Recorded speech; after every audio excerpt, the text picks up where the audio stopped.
G'day, Charlie here, or actually two Charlies, at Beef Week in Rockhampton. This Charlie is Charlie Massey, who's written a wonderful book called Call of the Reed Warbler, and it's been out for 6-8 months now. Nearly, yeah, about that long. Yep. Charlie, could you give me and the viewers a bit of a rundown, a bit of summary of the book? I know it's enormous, well worth the read, but can you give everyone a sort of a little synopsis? Well, I guess it's a story of the new regenerative agriculture that's emerging, which rebuilds natural landscape functions and leads to profitability. And so really, there's some background to that, how the agriculture that was brought to Australia actually destroyed our country because we didn't understand how it worked, totally different to Europe where it came from. And then brief treatment on the mine change that led to that.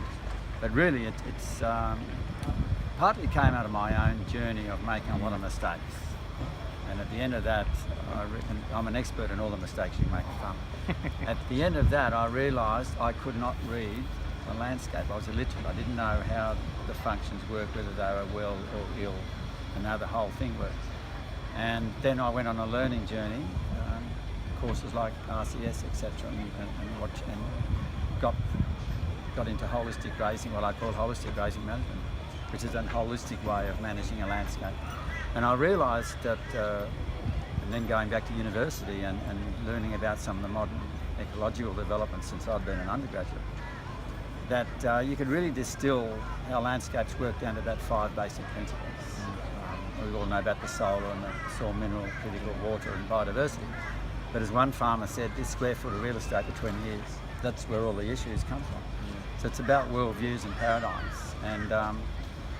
And so really illustrating those different landscape functions, I did that with all these extraordinary stories across Australia. So it's really a book of hope and how we can regenerate our landscapes, make them more resilient, a lot more profitable. You know, I've got examples in there with people tripling profitability. And then at the end, going the next step, that not only can this sort of an agriculture address the modern issues to do with climate and other earth systems that are out of sync, much of which are caused by industrial ag, but the huge thing that's looming, which is human health. I mean, if you tie the acceleration since the early 90s to the alarming increase in modern diseases, a lot of it's linked to agricultural chemicals and the way we farm and denature our soil.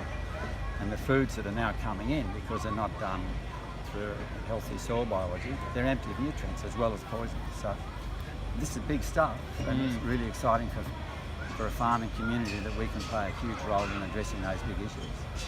Charlie, you talk in your book about tension events being catalysts for change. Can you tell us about your own tension event or series of? I heard Terry McCosker talking earlier about the drought. The 80s drought was my head cracker, as one farmer calls it.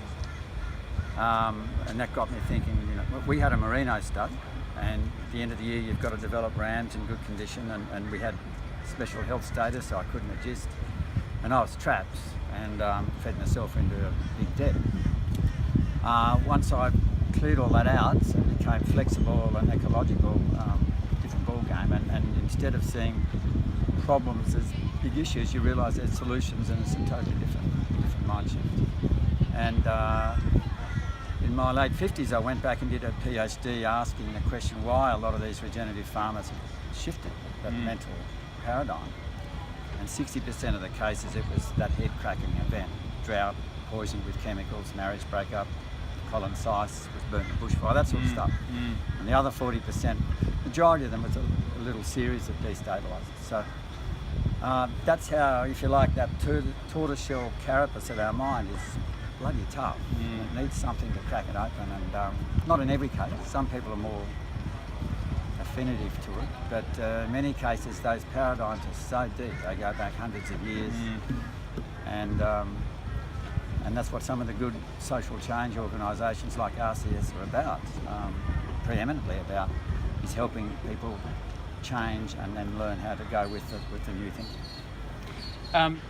Charlie, there's a lot of amazing stories in the book and examples of practices, regenerative farming practices, which are, as you say, profitable, they're improving organic matter, water cycling, and the use of solar energy, and that's all on farm. What are some examples of how farmers can influence beyond the farm gate?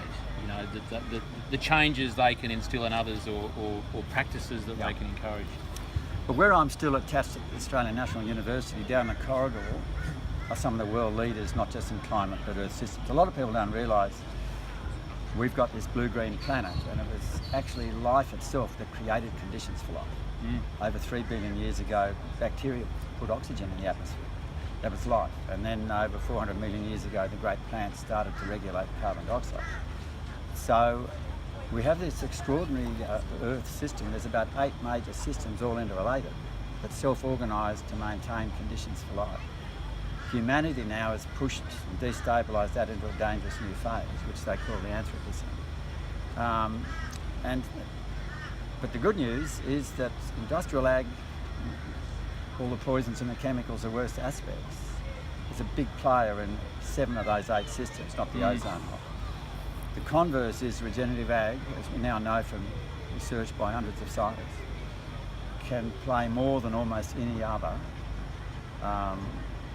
approach in addressing those issues, whether it's carbon, water, earth systems, biodiversity, etc. And to me, that's wow, what a wonderful opportunity and responsibility and gift we've got as farmers to play this huge role. We can do it better than anyone. And the second part of your question, I think getting that healthy soil biology going, getting those nutrients flowing instead of shutting them off with poisons and chemicals. And again, like the earth, allowing that extraordinary self-organisation that the soil biology does. It's delivering 1,000 times more nutrients into the food. And it's the lack of those nutrients with poisons that's behind our whole modern health crisis. So we can play a double role, both with the earth systems and turning around human health. So, wow, how exciting to be a farmer. And I think one of the other wonderful things about the book is that it's so readable and applicable to not just farmers, but for, I call them the eaters. So, you know, we're feeders, we produce the food, and the eaters are at the other end of the spectrum. And I think there's a real opportunity for the eaters. I mean, the book is written for everyone and anyone.